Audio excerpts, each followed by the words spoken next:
여러분 안녕하세요. 지학경결자 최선묵 선생입니다. 자, 오늘은 금에 대해서 알아볼 거예요. 친구들이 금은 마그마가 식어서 만들어지는 화성광상에서 만들어지는 거 아닌가요? 그런데 퇴적광상에도 나온다고 나와 있어요. 막 이렇게 질문하는 친구들이 굉장히 많거든요. 그래서 이 광상이라는 게 무엇인지, 아니면 금은 왜 화성광상에서 나오기도 하고 어느 경우에는 퇴적광상이라고 써 있는 건지 자세하게 알아보도록 하겠습니다. 여러분들이 이런 걸 이해하려면 일단 광물자원에 대해서 먼저 좀 이해를 해야 되거든요. 광물자원에서 나오는 용어로는 어떤 용어들이 있냐면 광상이라는 용어가 있습니다. 이 광상은 광물들이 땅 속에 모여 있는 그 모양을 얘기를 하는 거예요. 그리고 또 광석이라는 용어가 있습니다. 광석은 뭐냐면 그 광상에서 우리가 캐서 채취한 그 물질을 광석이라고 얘기를 하는 거고요. 광산이라는 용어가 있어요. 광산은 지금 광석을 캐고 있는 그 장소를 광산이라고 얘기를 하는 거거든요. 헷갈리죠? 전부 다 광자로 시작하고 시읒으로 그 다음이 나오잖아요. 광상, 광석, 광산. 이걸 여러분들이 이렇게 말로만 이해하려고 하지 말고 이미지로 이해하는 게 좋은데, 자, 요거 지금 지층의 단면 그림이거든요. 여기서 만약에 저기 점점점점 박혀 있는 것들이 있죠? 그걸 금이라고 한번 생각을 해보세요. 그럼 금들이 막 퍼져 있는 게 아니고 이런 모양을 따라서 이렇게 들어가 있잖아요. 이렇게 금들이 땅 속에 들어가 있는 저 모양을 금광상이라고 하는 겁니다. 이런 게 광상이고요. 거기서 우리가 이제 금을 발견하면 막 캘 거 아니에요. 캔 금 덩어리를 광석이라고 하는 거고, 금을 막 캐는 곳을 광산이라고 얘기를 하는 거죠. 그렇게 광상과 광석과 광산을 여러분들 좀 구별을 하시면 굉장히 좋고요. 자, 그러면 우리 이번에는 광상의 종류에 대해서 한번 배워보도록 할 텐데요. 공부를 조금만 친구들은 알고 있겠지만 화성광상이라는 게 있습니다. 화성광상, 뭐와 연관이 있는 걸까요? 그렇죠. 우리가 화성암이라는 얘기가 있잖아요. 그게 마그마가 식어서 만들어진 돌멩이들, 마그마가 식어서 만들어진 돌멩이를 정확히 얘기하면 암석이죠. 그 암석을 화성암이라고 얘기를 하는 건데, 그러면 화성광상이라는 건 뭐냐면 마그마가 식어서 만들어진 그런 광상을 화성광상이라고 얘기를 합니다. 여러 가지 종류들의 자원들이 나와요. 그런데 쭉 한번 읽어보니까 백금, 크롬, 금강석, 철, 금, 은, 구리 등 느낌이 화학 오죠. 이런 걸 통틀어서 우리가 뭐라고 얘기를 하죠? 금속광물이라고 얘기를 하잖아요. 사실은 이걸 여러분들이 다 외울 필요는 없어요. 그런데 보니까 백금이나 크롬, 철, 금, 은, 구리, 이런 건 금속인데 대부분의 금속 광물들은 마그마가 식어서 만들어지는 화성광상에서 만들어지는 겁니다.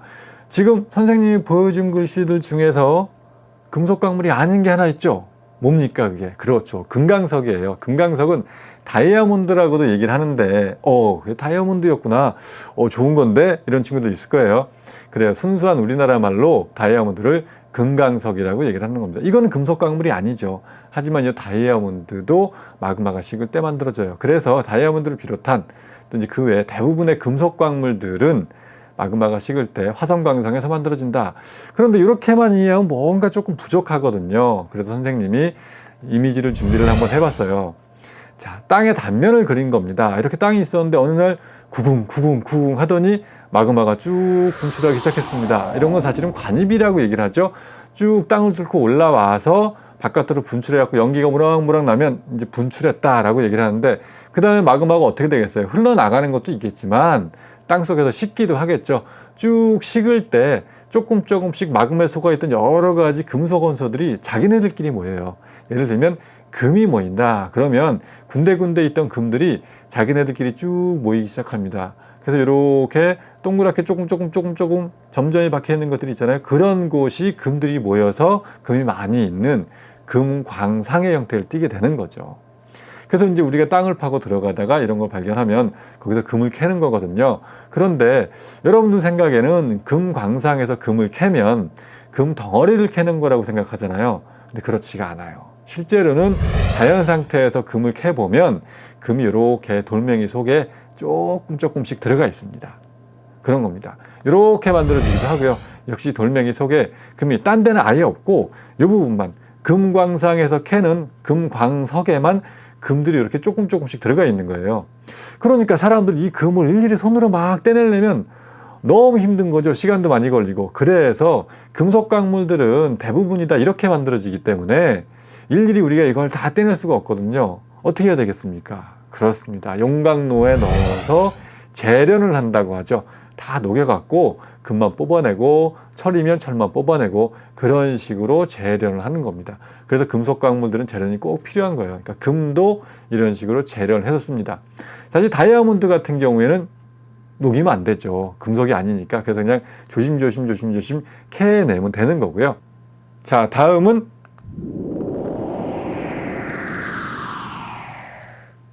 퇴적 광상에 대해서 알아보도록 하겠습니다. 퇴적 광상은 마그마가 식어서 만들어지는 화성 광상이랑 좀 다른 거죠.